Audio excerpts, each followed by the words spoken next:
சற்று முன் கிடைக்கப்பெற்ற மிக மிக முக்கியமான செய்தி ஒன்று வெளியாகி உள்ளது. வெளிநாடு பயணம் மேற்கொள்ளும் முதல்வர் ஸ்டாலின் அவர்கள் தமிழ்நாட்டில் முதலீடுகளை பெறுவதற்காக ஸ்டாலின் அவர்கள் வெளிநாடு பயணம் மேற்கொள்கிறாரா அல்லது அவரது உடல்நிலையை சரிபார்ப்பதற்கு மீண்டும் மருத்துவமனையில் வெளிநாட்டில் வைத்தியம் பார்ப்பதற்கு வெளிநாடுகளுக்கு செல்கிறாரா? நாம் ஏற்கனவே கூறியிருந்தோம், வருடம் வருடம் ஸ்டாலின் அவர்கள் வெளிநாடு பயணம் மேற்கொண்டு வருகிறார். இது 4வது முறை. தற்பொழுது ஸ்டாலின் அவர்கள் வெளிநாட்டிற்கு சென்று முதலீடுகளை பெறுகிறாரோ இல்லையோ, அங்குள்ள சுற்றுலா தலங்களுக்கு சென்று சுற்றி பார்த்து ஒட்டுமொத்த குடும்பத்தையும் அழைத்து சென்று கடைசியாக 4 நாட்கள் 5 நாட்கள் அவர் என்ன செய்கிறார் என்று கூட தெரியவில்லை.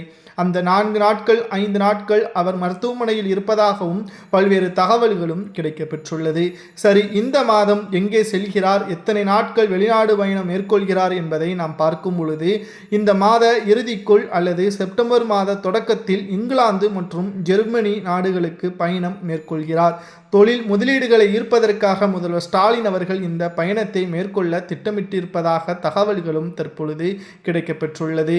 ஒரு வாரம் முதல் 10 நாட்கள் வரை அவர் ஜெர்மனி மற்றும் இங்கிலாந்து போன்ற நாட்டில் இருப்பார் என்றும், கிட்டத்தட்ட 2030ஆம் ஆண்டிற்குள் $1 டிரில்லியன் என்ற இலக்கை முதல்வர் ஸ்டாலின் அவர்கள் செய்து கொண்டிருக்கிறார். அதற்கான ஏற்பாடுகளையும் வெளிநாடுகளுக்கு சென்று தொழிலதிபர்களையும் சந்தித்து வருகிறார். சரி, இதற்கு முன்பாக 3 முறை வெளிநாட்டிற்கு சென்றார் அல்லவா? பல கோடிகள் பெற்றுள்ளார் என்றும், தமிழகத்தில் பொருளாதாரம் வளர்ச்சி அடைந்து கொண்டிருப்பதாகவும் தெரிவித்திருந்தார். அதை வெள்ளை அறிக்கையாக வெளியிட்டு இவர் மீண்டும் வெளிநாட்டிற்கு செல்லலாம் என்று பல குற்றச்சாட்டுகளும் முன்வைக்கப்பட்டு வருகிறது. ஸ்டாலின் அவர்கள் வெளிநாட்டிற்கு செல்லலாம், அதில் எந்த ஒரு பாரபட்சமும் கிடையாது. இதற்கு முன்னால் வெளிநாட்டிற்கு சென்று பல கோடிகளை பெற்றோம் என்று தெரிவித்தார் அல்லவா?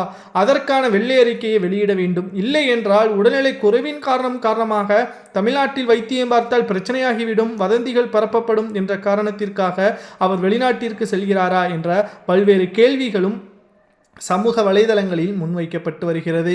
ஜெர்மனி, இங்கிலாந்து போன்ற நாடுகளுக்கு பயணங்கள் மேற்கொள்வது முழுவதும் அரசு உடைய பணம், தமிழக மக்களின் வரி பணம். ஆனால் அதை மக்களிடம் வெட்ட வெளிச்சத்தில் வெள்ளை அறிக்கையாக இதற்கு முன்னால் 3 முறை வெளிநாடு பயணம் மேற்கொண்டார் அல்லவா? ஜப்பான் போன்ற நாடுகளுக்கு, சிங்கப்பூர் போன்ற நாடுகளில் முதலீட்டாளர்களை தமிழகத்தில் வரவழைத்தோம், பல கோடிகளை தமிழகத்திற்கு கொண்டு வந்தோம் என்று கூறினார் அல்லவா ஸ்டாலின் அவர்கள்? அதை வெள்ளை அறிக்கையாக வெளியிட்டு ஸ்டாலின் அவர்கள் வெளிநாடு பயணத்தை தொடக்கட்டும், நாங்களே அதற்கு வழி அனுப்பி வைக்கிறோம் என்பது கூட எதிர்க்கட்சி தரப்பினர்கள் கூறி வருகிறார்கள். இதை பற்றி உங்களது கருத்துக்களை மறக்காம கமெண்ட் வாயிலாக கூறுங்கள்.